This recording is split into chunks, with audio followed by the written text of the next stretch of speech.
राष्ट्रवादीचे आमदार अमोल मिटकरी यांनी पुन्हा मंत्र्यांचे पीए आणि ओएसडींवर गंभीर आरोप केलेत। त्यांनी थेट तत्कालीन मंत्री अब्दुल सत्तार यांचे पीए मोघल यांच्यावर आरोप केलाय। अकोला इथल्या कृषी विद्यापीठाच्या सिनेटसाठी मोघल यांनी गैरव्यवहार केल्याचं मिटकरी म्हणालेत आणि मिटकरींच्या या आरोपांमुळे आता मंत्र्यांचे पीए आणि ओएसडी संशयाच्या भोवऱ्यात सापडलेत। जेव्हा पैसे मागितले होते तेव्हाच आरोप का केले नाहीत याबाबत अमोल मिटकरींना विचारणार अशी प्रतिक्रिया अजित पवारांनी दिली आहे। तर मिटकरींनी मुख्यमंत्र्यांकडे लेखी तक्रार करावी अशी प्रतिक्रिया गिरीश महाजन यांनी दिली आहे।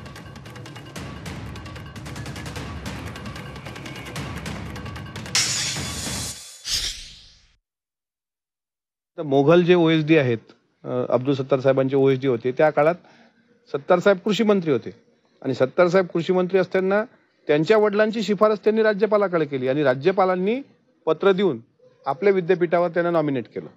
म्हणजे तुम्ही इथे एका शेतकऱ्याला अन्याय करताय आणि ज्या मराठवाड्याच्या विदर्भाच्या शेतकऱ्यांशी संबंध येत नाही तिथं तुम्ही त्या विदर्भाची हक्काची जागा पण हेरून घेताय। त्यांचे वडील आता ईसी मेंबर आहेत। मग हे का होतंय? मग इथं आर्थिक देवाणघेवाण झालेली आहे का त्या मोगलांकडून? अमोल मिटकरी भेटल्यानंतर मी त्यांना विचारणार आहे की बाबा मग आरोप करायचा होता तर त्याच वेळी सांगायला पाहिजे होतं।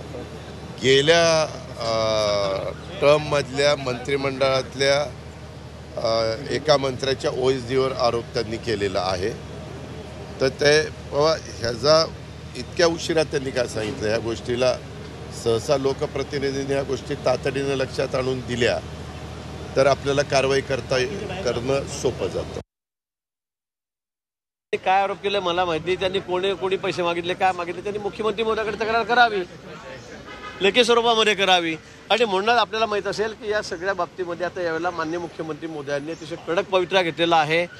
ओएसडी असतील, पीएस असतील, अशी जी काही नावं आहेत की जी वारंवार वर्षानुवर्ष पीए म्हणून काम करत आहेत, पीएस पण त्यांच्या कामामध्ये संदिग्धता आहे, कुठे ना कुठे तक्रारी आहेत, काही ठिकाणी गंभीर तक्रारी आहेत। अशा अधिकाऱ्यांना पीए म्हणून, ओएसडी म्हणून, पीएस म्हणून घेऊ नये असे सक्त आदेश माननीय मुख्यमंत्री महोदयांनी दिलेले आहे।